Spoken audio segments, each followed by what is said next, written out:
لو انت طالب جديد في كلية الطب وعايز تعرف اكتر عن المواد الاكاديمي والمواد الكلينيكال في كلية الطب، فالفيديو ده ليك. هتكلم فيه باختصار عن المواد الاكاديمية وازاي تذاكرها.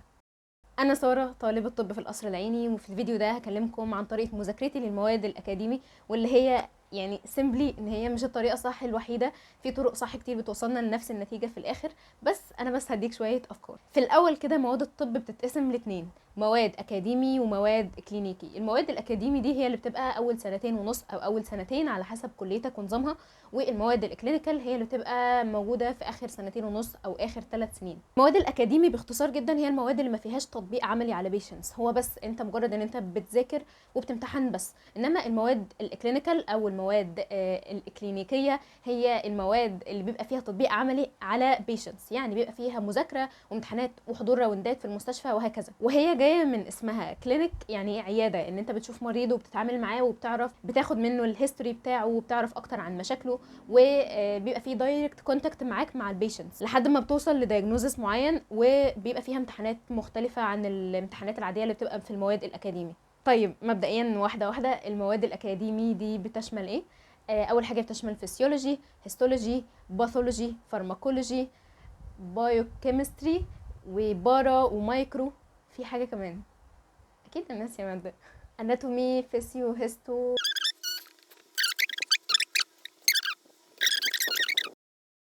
هنعيد من الاول يا جماعه معلش: اناتومي، فيسيو، هيستو، بايو، باس وفارما، مايكرو، بارا. 8 مواد اكاديميه. في الفيديو ده ان شاء الله ما يطولش قوي، يعني هتكلم اكتر عن الاناتومي والفسيولوجي والهيستولوجي. اول حاجه هنبدا بيها وهي ماده من موادي المفضله بصراحه، وهي الاناتومي. الاناتومي يعني ايه اصلا؟ الاناتومي يعني التشريح، تشريح جسم الانسان. هو مبدئيا هو علم وصفي معتمد على الصور بس، علم وصفي لكل حاجه في جسم الانسان، علم وصفي لكل اورجان او عضو معين في جسمك، او اي ماسل او اي نيرف او ارتري او اي حاجه من الحاجات دي كلها. فهو علم وصفي، هو عايزك توصف بالظبط مكان الحاجه. الاناتومي واحده من امتع مواد الطب لو عرفت ازاي بتتذاكر صح، ومهمه بعدين للجراحه اصلا. فزي ما قلت، الاناتومي علم وصفي، يعني مذاكرته بالصور.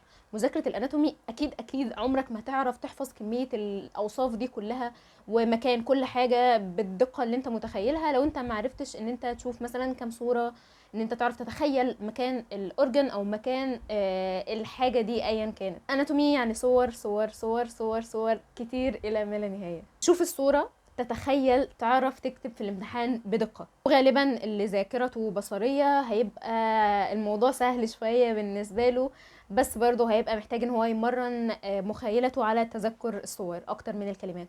انا بصراحة 90% من الوقت كنت بذاكر معتمدة على اطلس اسمه نتر، وعلى رسومات الدكاترة والسلايدز بتاع الكلية. في اطالس تانية غير نتر، في منهم مثلا جريز اناتومي، في اطالس برضو كتير، وبرضو على حسب انت في كلية ايه وعلى حسب الدكاترة بينزلوا لك ايه. بس انا بصراحة كنت شايفة ان نتر حلو قوي، رسم بدقة وفي كل الديتيلز موجودة على الرسمة، فكنت بحب جدا ان انا اذاكر منه. وكمان انا كنت برسم رسم كروكي سريع كده ورا الدكتور لو هو بيرسم برضه، فكان بيسهل جدا الدنيا عليا. يعني لو هقول تب وحيده من التبس اللي ساعدتني ان انا اذاكر اناتومي، هي ان انا كنت برسم بايديا الحاجات اللي هي الصعبه بالنسبه لي، او ورا الدكتور راسمها بطريقه بسيطه وسهله. فخلاص في الامتحان انا فاكره انا فعلا رسمت ايه، والرسمه خلاص لزقت في دماغي، فبعرف اكتب وبعرف اوصف بدقه اللي انا كنت كاتباه او رسماه بايديا. كمان كنت ببحث على اليوتيوب عن طريقه شغل كل ماسل من الماسلز اللي انا كنت بذاكرها، بشوف ازاي بتحرك. يعني مثلا وليكن بايسبس بتشتغل كده، في فيديوهات اوريدي بتبقى موجوده على يوتيوب شورتس، بتبقى صغيره جدا ان انت 30 ثانيه ان انت بس تشوف العضله بتتحرك ازاي، فحتى في الامتحان انت هتغش من نفسك. سوري، بصراحه ده ما بيحصلش. هو انت بس بتتخيل شكل العضله فبتعرف تكتب عنها كويس، وبتعرف تكتب الاكشن بتاعها كويس. فلو عايز تتخيل شكل مكان عضله معينه او اورجان بعينه او مكان معين في جسمك، جاست سيرشت على يوتيوب وهتلاقي فيديوهات كتير قوي لجثث حقيقيه او دايجرامز الدكاتره بيشرحوا عليها او مجسمات يعني. كان في دكتور بريطاني كنت بحب اسمعه قوي قوي قوي، اسمه سام ويبستر، هسيب لكم تشانل هنا. ده بصراحة شارح كل تفصيلة تفصيلة في الاناتومي كل حاجه حرفيا هو شارحها، فكان بيسهل الدنيا عليا. وكمان فيديوهات متقسمه، فاعرف اوصل لكل الفيديوهات بسهوله او الحاجه اللي انا عايزاها بسهوله. كمان في نينجا نيرد ده غني عن التعريف في الطب، هو بيشرح كل حاجه حرفيا. وبصراحه برضو شرحه ممتع ولذيذ وبيفهمك كل حاجه. فهتلاقي كل الدكاتره دول وهتلاقي غيرهم كتير برضو. فانت زي ما قلت سيرشت على يوتيوب وهتلاقي دكاتره كتير قوي قوي بيشرحوا بطريقه سهله وممتعه، وفيديوهات قصيره فتنجز في الوقت بسرعه. to sum up with الاناتومي، الاناتومي يعني صور كتير، حفظ الباراجرافات الكبيره جدا جدا مش هتبقى افكتيف قوي قد ما انت تشوف مثلا الصور وتتخيلها وتعرف تكتب في الامتحان. فجست ان انت هتغمض عينك، هتتخيل شكل الحاجه، هتعرف تكتب عنها بسهوله حتى لو انت كنت ناسيها صفر. فالصور عمرها ما تروح من دماغك. فنصيحتي في الاناتومي ان انت تشوف صور كتير قوي، هتعرف تكتب وهتفتكر ان شاء الله كل حاجه في الامتحان. ندخل على الفسيولوجي. الفسيولوجي هو علم وظائف الاعضاء، ميكانيزم شغل كل حاجه في جسمنا بطريقه طبيعيه، لان عكسها الباثولوجي بتدرس المرض نتيجه خلل في حاجه من الميكانيزم الطبيعي اللي بتدرسه الباثولوجي.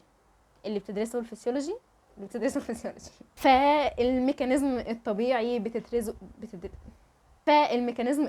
بتدرسه الفسيولوجي، والميكانيزم الابنورمال في الفسيولوجي بتدرسه الباثولوجي. هتفهم حاجه؟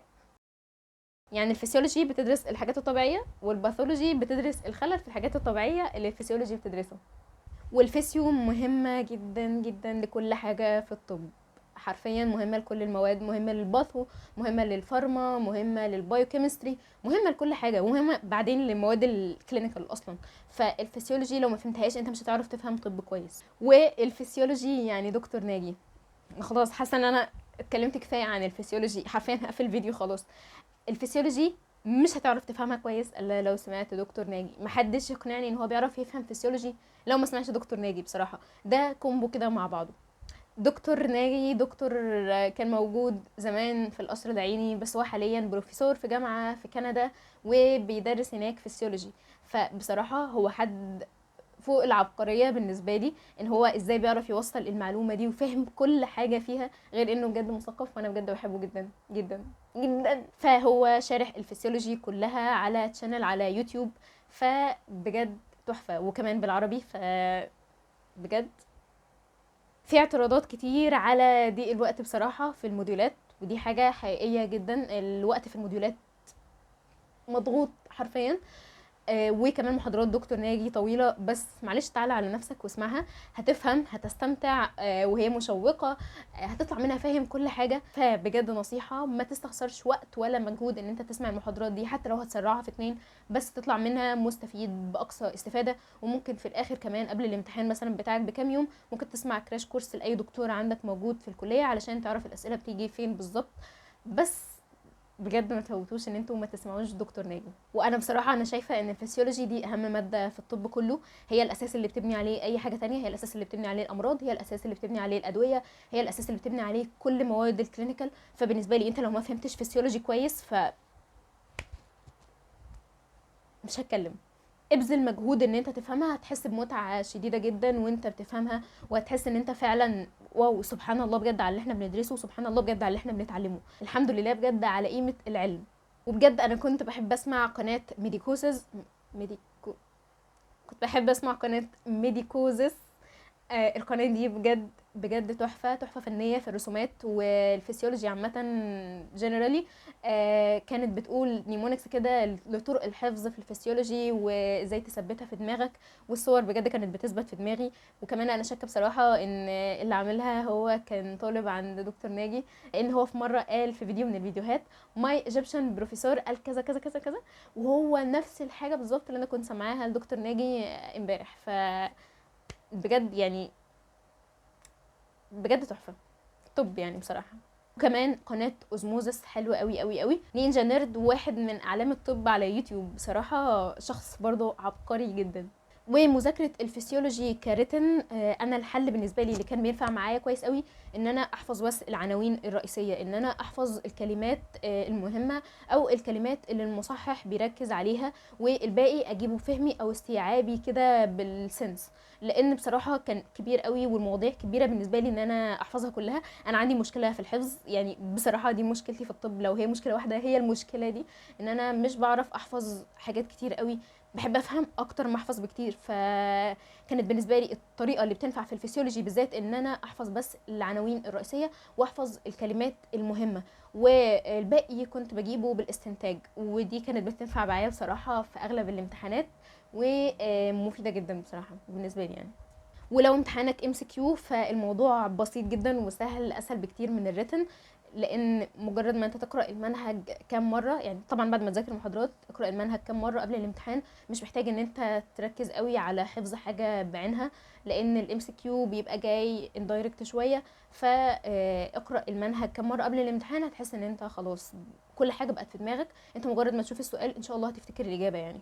الصراحه كنت عايزه اجل كلام عن الهيستولوجي الفيديو تاني، بس اكتشفت ان انا مفيش كلام اقوله عنها بصراحه، لان انا ما كنتش بذاكرها، ما كنتش بلاقي وقت خالص خالص بصراحه ان انا اذاكرها كلها. تقريبا مفيش ولا امتحان دخلته وانا مذاكره الهيستولوجي كلها، كان بيبقى دايما عليها اقل درجات في الموديول، فانت لما بتذاكر كل الحاجات اللي هي عليها درجات اكتر وبعدين تشوف اللي انت الهيستولوجي عليها درجات ابسط، ما كانش بيبقى عندي وقت بصراحه ان انا اذاكرها. فانا اللي كنت محتاجه نصيحه ساعتها بصراحه في الهيستولوجي. وانا مش بقول الكلام ده كله علشان ما تذاكرهاش او يبقى حجه ليك، لا بصراحه لو عندك وقت تذاكرها طبعا، ماده الى حد ما مفيده، بس مادة أغلبها معتمد على الحفظ وإن أنت تحفظ كل حاجة حرفيا. والهيستولوجي بالمناسبة هي علم الأنسجة، بتدرس النسيج تحت الميكروسكوب لكل عضو وكل مكان في جسمنا.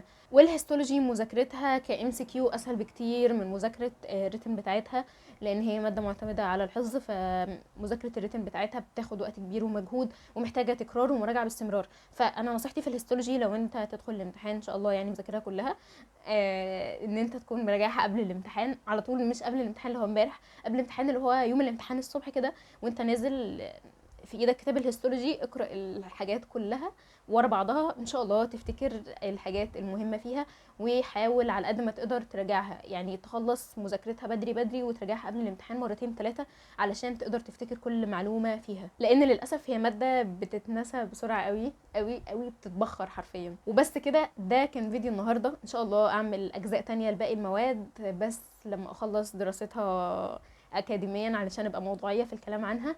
وده كان فيديو النهارده، اتمنى بجد ان انتوا تكونوا استفدتوا ولو حاجه قد كده، وان شاء الله تبقى سنه سعيده عليكم كلكم ان شاء الله. اللي داخل طب جديد اتمنى لكم اعوام طبيه جميله.